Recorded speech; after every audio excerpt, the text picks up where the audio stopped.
नमस्कार मित्रांनो, स्वागत आहे तुमचं आपल्या स्वामी गुरुकृपा या यूट्यूब चॅनलमध्ये. मित्रांनो, प्रत्येक पौर्णिमा काही ना काही संकेत घेऊन येते, पण यावेळची पौर्णिमा मेष राशीच्या लोकांसाठी खूप वेगळे आणि गंभीर संकेत देत आहे. स्वामी समर्थांच्या कृपेने आज आम्ही तुम्हाला काही अशा गोष्टी सांगणार आहोत, ज्या मेष राशीच्या लोकांनी वेळेत समजून घेतल्या तर येणाऱ्या मोठ्या संकटापासून स्वतःचा बचाव करू शकतात. मित्रांनो, अनेक वेळा आयुष्यात अचानक अशा घटना घडतात की माणूस पूर्णपणे हादरून जातो.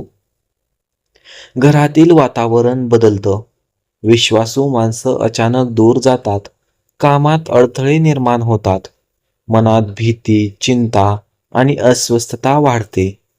आणि ज्योतिषशास्त्रानुसार पौर्णिमेनंतरचा काळ मेष राशीच्या काही लोकांसाठी भावनिक आणि मानसिकदृष्ट्या खूप संवेदनशील ठरू शकतो.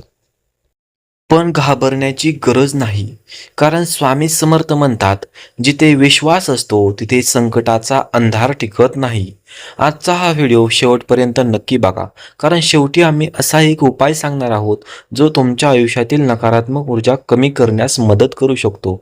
मित्रांनो, हा व्हिडिओ सुरू करण्यापूर्वी कमेंटमध्ये श्रद्धेने लिहा, श्री स्वामी समर्थ, श्री स्वामी समर्थ, आणि स्वामींचा आशीर्वाद आपल्या आयुष्यात कायम राहू द्या. मित्रांनो, आता जाणून घेऊया की पौर्णिमेनंतर मेष राशीच्या लोकांनी कोणत्या गोष्टींपासून सावध राहायला हवं. तर पहिली गोष्ट म्हणजे रागावर नियंत्रण ठेवा. मेष राशीचा स्वभाव थोडा तापट मानला जातो. या काळात छोट्या गोष्टीवरून वाद होण्याची शक्यता वाढू शकते, म्हणून कोणताही निर्णय रागात घेऊ नका. घरात किंवा कामाच्या ठिकाणी शांत राहण्याचा प्रयत्न करा. दुसरी गोष्ट म्हणजे पैशांच्या व्यवहारात सावधानता बाळगायची. पौर्णिमेनंतर काही लोकांना आर्थिक नुकसान होण्याची शक्यता असू शकते. कोणालाही डोळे बंद करून पैसे उधार देऊ नका. नवीन गुंतवणूक करताना विचारपूर्वक निर्णय घ्या. तिसरी गोष्ट म्हणजे विश्वासू लोकांकडून धोका. मित्रांनो, प्रत्येक हसणारा चेहरा आपला असतोच असं नाही. काही लोक तुमच्या चांगुलपणाचा फायदा घेण्याचा प्रयत्न करू शकतात, म्हणून आपल्या गुपित गोष्टी प्रत्येकाला सांगू नका. चौथी गोष्ट म्हणजे आरोग्याकडे दुर्लक्ष करू नका. या काळात मानसिक तणाव वाढू शकतो. झोप कमी होणे, डोकेदुखी, बेचैनी अशा गोष्टी जाणवू शकतात, म्हणून स्वतःची काळजी घ्या आणि मन शांत ठेवण्याचा प्रयत्न करा. पाचवी गोष्ट म्हणजे स्वामींचं स्मरण सोडू नका. मित्रांनो, संकट कितीही मोठं असलं तरी श्रद्धा माणसाला मजबूत बनवते. दररोज सकाळी आणि रात्री ओम श्री स्वामी समर्थ हा मंत्र 108 वेळा म्हणा. यामुळे मनातील नकारात्मक विचार कमी होण्यास मदत मिळू शकते. मित्रांनो, हे सर्व संकेत फक्त घाबरवण्यासाठीच नाहीत, तर वेळेत सावध करून योग्य मार्ग दाखवण्यासाठी आहेत. मित्रांनो, आयुष्यात येणारं प्रत्येक वादळ काहीतरी शिकवून जातं. कधीकधी संकट आपल्याला मजबूत बनवण्यासाठीच येतात. मेष राशीच्या लोकांनी या काळात संयम, शांतता आणि सकारात्मक विचार ठेवणं खूप आवश्यक आहे. कोणावरही पटकन विश्वास ठेवू नका. कोणताही निर्णय घाईत घेऊ नका. आणि सर्वात महत्त्वाचं म्हणजे स्वतःवरचा विश्वास कधीच गमावू नका. स्वामी समर्थ नेहमी आपल्या भक्तांच्या पाठीशी उभे असतात. फक्त मनापासून त्यांचं स्मरण करा. लक्षात ठेवा, अंधार कितीही मोठा असला तरी एका छोट्या दिव्यामुळे प्रकाश निर्माण होतो.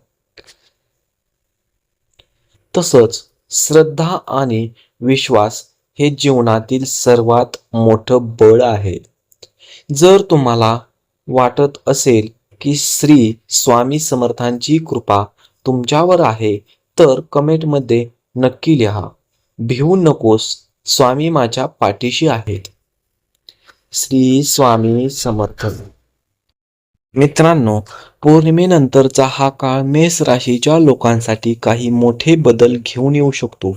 काही लोकांच्या आयुष्यात अचानक नवी संधी येतील, तर काहींना जुने प्रश्न पुन्हा समोर येताना दिसतील. पण घाबरू नका, कारण प्रत्येक संकटानंतर चांगला काळ नक्की येतो. या काळात तुमचं मन मजबूत ठेवा, नकारात्मक लोकांपासून दूर राहा, घरात शांतता ठेवा आणि शक्य असेल तेव्हा गरजू लोकांना मदत करा. स्वामी समर्थांच्या चरणी प्रार्थना करा की तुमच्या आयुष्यातील अडथळे दूर व्हावेत आणि घरात सुख समृद्धी यावी. मित्रांनो, श्रद्धा असेल तर अशक्य गोष्टही शक्य होऊ शकते. म्हणून कोणत्याही परिस्थितीत हार मानू नका. स्वामी समर्थ म्हणतात, भक्ताचा विश्वास कधीच वाया जात नाही. एकदम शेवटची खूप मोठी गोष्ट म्हणजे मित्रांनो, आजचा हा संदेश फक्त राशी भविष्य नाही, तर जीवनात सावध राहण्याचा आणि सकारात्मक राहण्याचा एक मार्ग आहे. मेष राशीच्या लोकांनी या काळात स्वतःच्या मनावर नियंत्रण ठेवणं खूप गरजेचं आहे.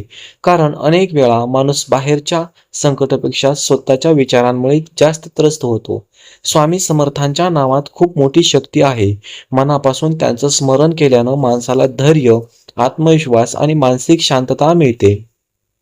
ही पौर्णिमा तुमच्या आयुष्यातील अंधार दूर करून नवीन प्रकाश घेऊन येवो, हीच स्वामीचरणी प्रार्थना. व्हिडिओ आवडला असेल तर लाईक करा, शेअर करा आणि स्वामी गुरुकृपा चॅनलला सबस्क्राईब करायला अजिबात विसरू नका.